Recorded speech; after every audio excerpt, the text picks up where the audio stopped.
All right, with us on set is New York Congressman Mike Lawler, member of the House Foreign Affairs Committee, joining us on this. You know, it's got to be interesting, at least from your vantage point, to watch, right, from the House. You're able to get it done, you and your Republican counterparts, and now you're seeing it at the Senate. Here you are in a vote-a-rama, amendments being thrown, and the bill being read in its entirety, right?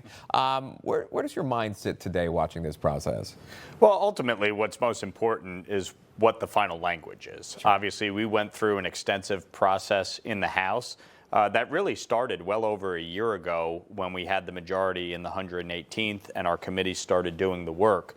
And so the objective is obviously, number one, pass a tax bill that provides real tax relief to hardworking Americans across this country, from the doubling of the standard deduction to the enhanced child tax credit, no tax on tips, no tax on overtime, providing a senior tax credit, and lifting the cap on salt, which has been a key priority to me. If we don't pass a tax bill, it'll be the single largest tax increase in American history. And so it's imperative that we work through this. Obviously, there are still some concerns about some of the language with respect to Medicaid, some of the IRA provisions. So we're waiting to see what comes out of the Senate vote-a-rama. And ultimately, obviously, the bill will find its way back to the House. Sure, and you got to read it then, right? Yes. It's a lot of reading to do. I know you've got a team that's going to help you out to do so. 16 hours on the Senate floor. So great. But you mentioned Medicaid and healthcare funding, and Senator Elizabeth Warren has a lot of concerns about how many millions are going to be potentially impacted that by what's being described as, you know, GOP cutting Medicare and taking away that coverage for folks at home. Here's also what she had to say about how many could be impacted. Well, it's 2 in the morning on a Sunday, and I am headed to the Capitol to force a full reading of the Republicans' 940-page bill. What we do know is that it will rip health care coverage away from 16 million people and cut food assistance from millions more. So if you're hearing that, you're thinking, what are Republicans possibly doing here? Right. What's your response?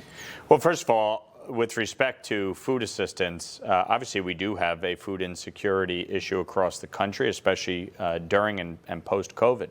But what the bill requires is a 5% cost share on states. Currently, the federal government picks up the entirety of SNAP. We're asking the states to pick up 5% of the cost share. We're not saying kick people off. We're saying help pay for this vital program.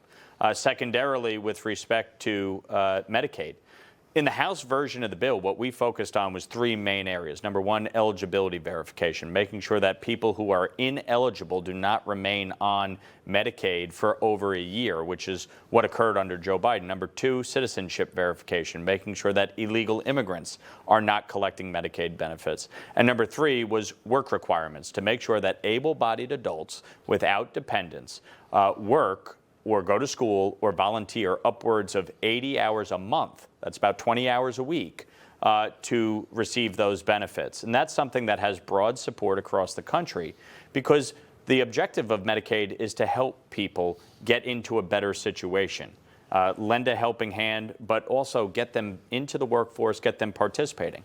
For those on traditional Medicaid, seniors, those in the IDD community, children, single mothers, they are protected, and nobody is trying to change Medicaid benefits as pertains to them. We're talking about people who either don't qualify and shouldn't receive benefits, or those who are able-bodied and refusing to work. We want them to be part of the workforce. So those that should be on Medicaid stay on Medicaid. Those that should not, but were placed on Medicaid in the previous administration, that they are removed. Yeah, simply put, right? That is the focus. Yeah. Obviously, the language matters, and we're working through what comes out of the Senate.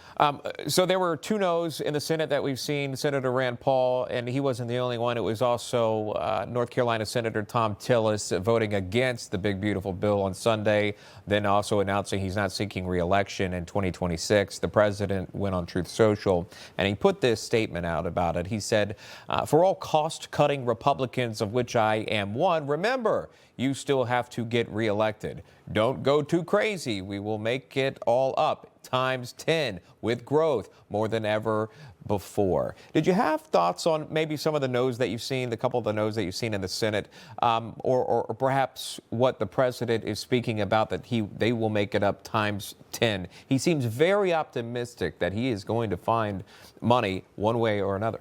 Well, look, when you look at the totality of what we're dealing with, we are $36 trillion in debt. We're running $2 trillion annual deficits. We're paying $1 trillion in interest. Yep. We're projected to spend $86 trillion over the next 10 years. And by the way, even with the changes to Medicaid spending is going to grow by 24%.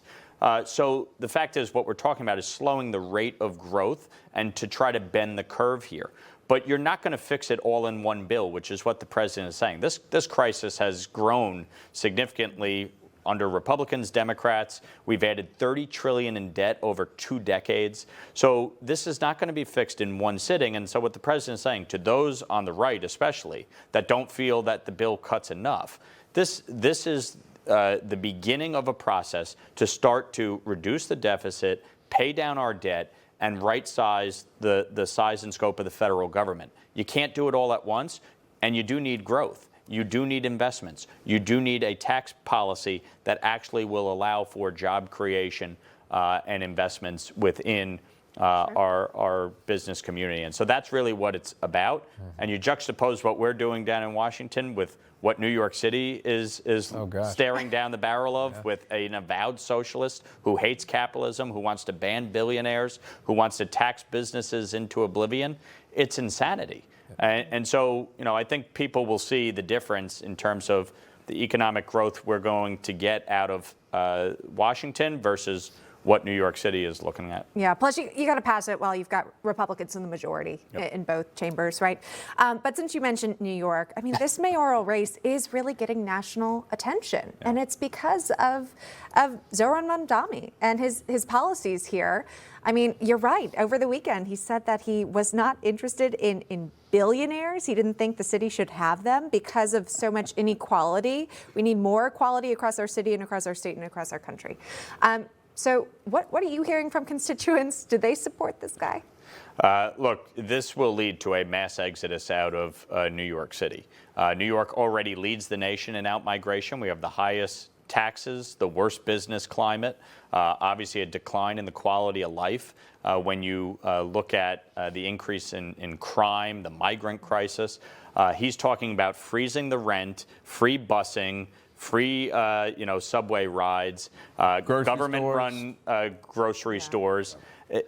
Who's paying for this? As Margaret Thatcher once said, the problem with socialism is eventually you run out of other people's money. And that's exactly what will happen. And when he says we don't want billionaires, they will leave and they will take their businesses and their investments with them. And that will create a financial calamity that'll make the 1970s look like patty cake here in New York. So look, if folks want to help us, fight back against this, I'm in one of the most competitive districts in the country. The same people that are supporting Zohran are trying to take me out. You should text NYC to 85007 because we have to stop socialism dead in its tracks, and that means keeping the House majority. Yeah, and again, we always mention this national implications. Just because you don't live in New York City, things often kick off right here, and then they could spread to what other happens areas. in New York does not stay in New York. It doesn't stay in New York. Great point. Also in Vegas as well. Congressman, always great to see you. Thanks for having me. Appreciate that.